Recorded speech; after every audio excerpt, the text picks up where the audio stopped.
नमस्कार और स्वागत है आपका बुक सुनो में, जहां कहानियां सिर्फ सुनने के लिए नहीं, बल्कि जीवन बदलने के लिए होती हैं। आज हम सुनाने जा रहे हैं एक ऐसे युवा की कहानी जो फोटोग्राफी के जुनून से चल पड़ा, लेकिन रास्ते में उसे मिला डर, असफलता और सबसे बड़ी चीज, रेसिलियंस का असली मतलब। हैरिस की किताब ने उसका मार्गदर्शन किया और उसे सिखाया कि जिंदगी की असली ताकत हारने में नहीं, बार बार उठकर खड़े होने में है। तो चलिए इस प्रेरणादायक सफर की शुरुआत करते हैं। एक ऐसी कहानी जो शायद आपके अंदर भी डर से पार पाने की हिम्मत जगा दे। यह कहानी शुभम नाम के एक युवक की है जो अपनी लाइफ में चुनौतियों का सामना करना और उनसे सीखना सीख रहा है, जिसका मुख्य सहारा हैरिस नाम के लेखक की एक किताब है। कहानी की शुरुआत में हम देखते हैं कि शुभम ने पहली बार किसी शादी में फोटोग्राफी का काम हाथ में लिया। यह उसके लिए एक नया और थोड़ा जोखिम भरा अनुभव था। उसने हाँ कहा और पूरी शादी में फोटोग्राफी की। जब उसने फोटोज एडिट करके अपने दोस्त को भेजी, तो दोस्त का रिस्पॉन्स बहुत शानदार था। दोस्त ने कहा कि शुभम ने तो कमाल कर दिया और उसने प्रोफेशनल्स को भी पीछे छोड़ दिया। उस दिन शुभम को पहली बार रिस्क लेने का असली मतलब समझ आया। उसे एहसास हुआ कि रिस्क लेने का मतलब अपनी लाइफ को खतरे में डालना नहीं है, बल्कि इसका मतलब है अपने डर का सामना करना और प्लानिंग और तैयारी के साथ उस डर को जीतना, कंकर करना। यह घटना शुभम की लाइफ में सिर्फ एक अनुभव नहीं थी, बल्कि यह तो बस एक नई शुरुआत थी। इस एक अनुभव ने उसके मन में कई नए सवाल और सपने पैदा कर दिए थे। हैरिस की किताब अब शुभम के लिए सिर्फ पढ़ने की चीज नहीं रह गई थी। वह किताब उसके लिए एक साथी बन चुकी थी, जो उसे लाइफ के हर नए कदम के लिए गाइड कर रही थी। किताब के पहले लेसन से शुभम को जो कॉन्फिडेंस मिला था, उसने उसकी लाइफ में एक नई एनर्जी भर दी थी। अब शुभम हर दिन उस किताब के नए पन्ने पलटने के लिए बहुत उत्साहित रहता था और यह जानने को उत्सुक था कि आगे उसे क्या सीखने को मिलेगा। एक शाम खाना खाने के बाद जब शुभम ने किताब खोली, तो उसकी नजर किताब के दूसरे लेसन पर पड़ी। इस लेसन का नाम था द इम्पोर्टेंस ऑफ रेसिलियंस, जिसका अर्थ है लचीलापन या विपरीत परिस्थितियों में भी मजबूत बने रहने की क्षमता। शुभम ने इस चैप्टर का पहला पैराग्राफ पढ़ना शुरू किया। हैरिस ने इस पैराग्राफ में लिखा था कि हर इंसान को अपनी लाइफ में चुनौतियों का सामना जरूर करना चाहिए। ऐसा करने से इंसान की मेंटल, मानसिक और इमोशनल, भावनात्मक स्ट्रेंथ, ताकत बढ़ती है। शुरुआत में शुभम ने थोड़ा सोचा और उसे लगा कि शायद यह लेसन उसके लिए उतना जरूरी या उससे उतना जुड़ा हुआ, रिलेटेबल नहीं होगा। उसने सोचा कि आखिरकार रेसिलियंस की उसे क्या खास जरूरत है। लेकिन फिर उसने चैप्टर को और गहराई से पढ़ना शुरू किया। हैरिस ने किताब में समझाया था कि रेसिलियंस सिर्फ मुश्किल या बहुत खराब समय में ही काम नहीं आता, बल्कि यह तो हमारी रोजमर्रा की जिंदगी में भी बहुत काम आता है। हैरिस ने लिखा था कि असली ताकत तब पैदा होती है जब हम बार बार असफल होते हैं, गिरते हैं और फिर भी हिम्मत नहीं हारते और खड़े होते हैं। हैरिस की यह बात सुनकर शुभम ने खुद से एक सवाल पूछा। उसने सोचा कि क्या उसकी लाइफ में भी कोई ऐसा चैलेंज आया है जिसका सामना करने की उसने कोशिश की हो और वह उसमें फेल हो गया हो। उसे तुरंत कॉलेज के दिनों की एक पुरानी घटना याद आई। कॉलेज में उसने एक डिबेट कंपटीशन, वाद विवाद प्रतियोगिता में हिस्सा लिया था। उसे अपनी बात पर पूरा भरोसा था और वह अच्छी तैयारी के साथ गया था। लेकिन जब वह स्टेज पर पहुंचा, तो उसके पैर कांपने लगे, उसकी आवाज लड़खड़ाने लगी और वह अपनी पूरी स्पीच ही भूल गया। यह उसके लिए एक बहुत ही खराब अनुभव था। इस घटना के बाद से शुभम ने कभी भी पब्लिक स्पीकिंग, लोगों के सामने बोलने की कोशिश नहीं की। उसे लगने लगा था कि वह पब्लिक स्पीकिंग के लिए बना ही नहीं है और यह उसके बस की बात नहीं है। लेकिन हैरिस की इस किताब ने शुभम की सोच को अब कुछ बदल दिया था।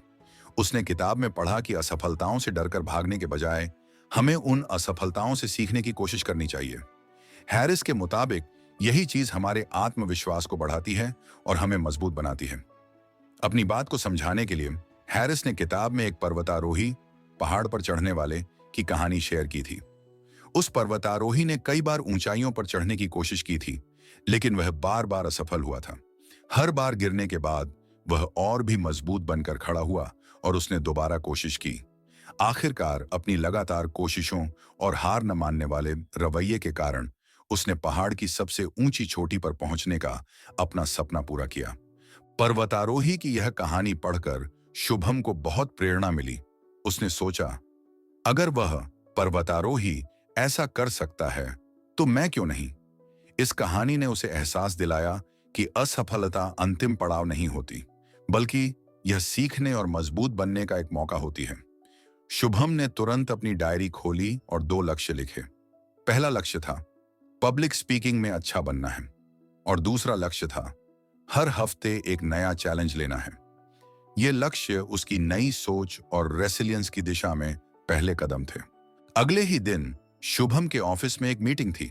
पहले शुभम हमेशा कोशिश करता था कि बॉस की नजर उस पर ना पड़े, ताकि उसे मीटिंग में कुछ बोलना ना पड़े। पब्लिक स्पीकिंग का डर अब भी उसके मन में कहीं ना कहीं था, लेकिन इस बार उसने खुद को चुनौती देने का फैसला किया। जब बॉस ने पूछा कि कौन अपनी टीम का अपडेट देगा, तो शुभम ने थोड़ी हिचकिचाहट के साथ धीरे से हाथ उठा दिया।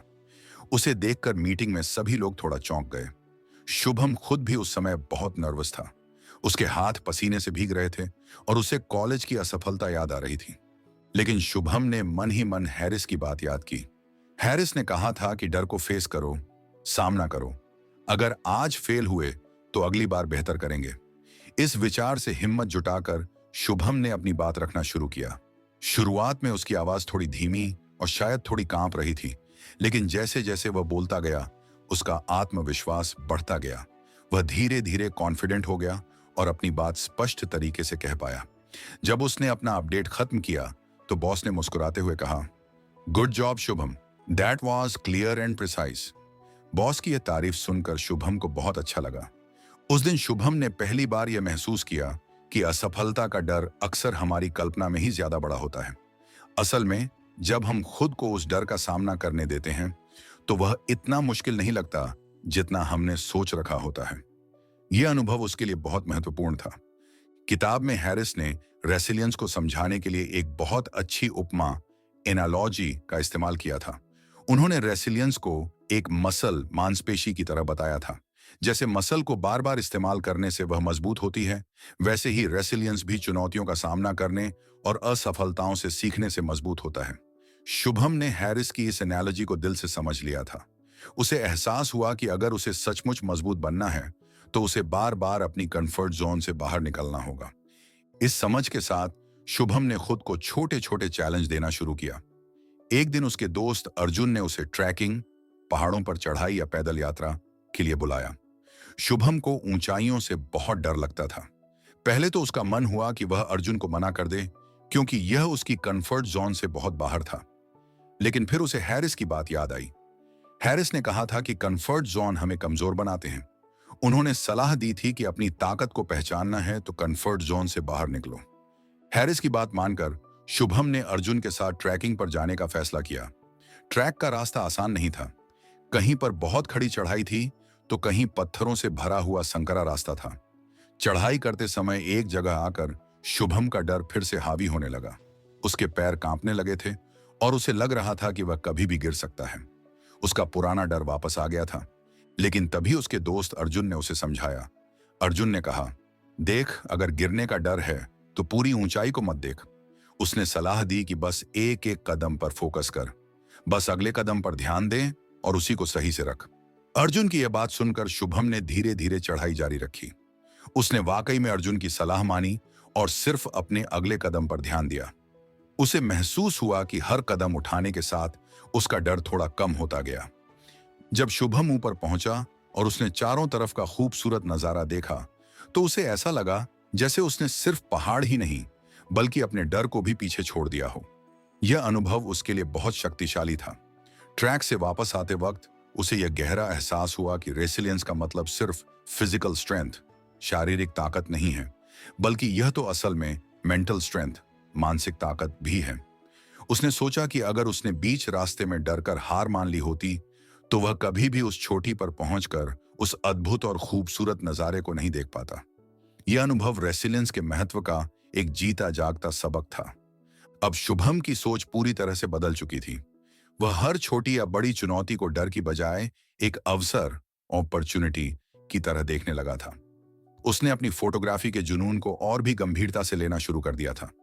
वह जानता था कि किसी भी काम में आगे बढ़ने पर आलोचना भी मिलती है। कुछ लोग उसके काम की तारीफ करते थे, तो कुछ उसकी आलोचना भी करते थे।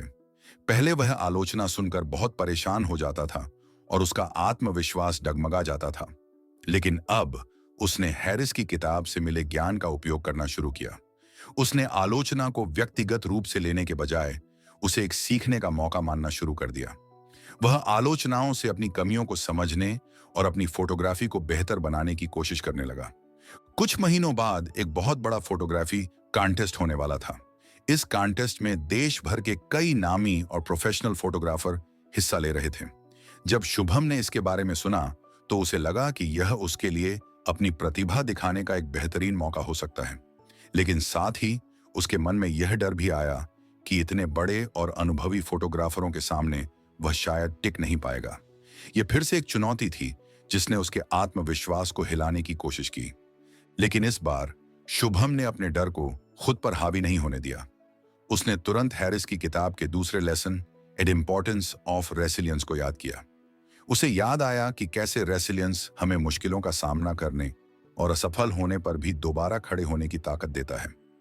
उसे पर्वतारोही की कहानी और अपनी ट्रैकिंग का अनुभव याद आया। उसे पता था कि डर सिर्फ एक भावना है और उसे हराया जा सकता है। उसने समझा कि महत्वपूर्ण यह नहीं है कि दूसरे कितने बड़े हैं, बल्कि यह है कि आप खुद कितनी कोशिश करते हैं और कितना सीखते हैं। इस याद के साथ उसने कॉन्टेस्ट में हिस्सा लेने का मन बना लिया। यह दिखाता है कि कैसे रेसिलियंस का सबक उसकी लाइफ का हिस्सा बन गया था और उसे नई चुनौतियों का सामना करने के लिए तैयार कर रहा था। तो दोस्तों, यही थी शुभम की कहानी।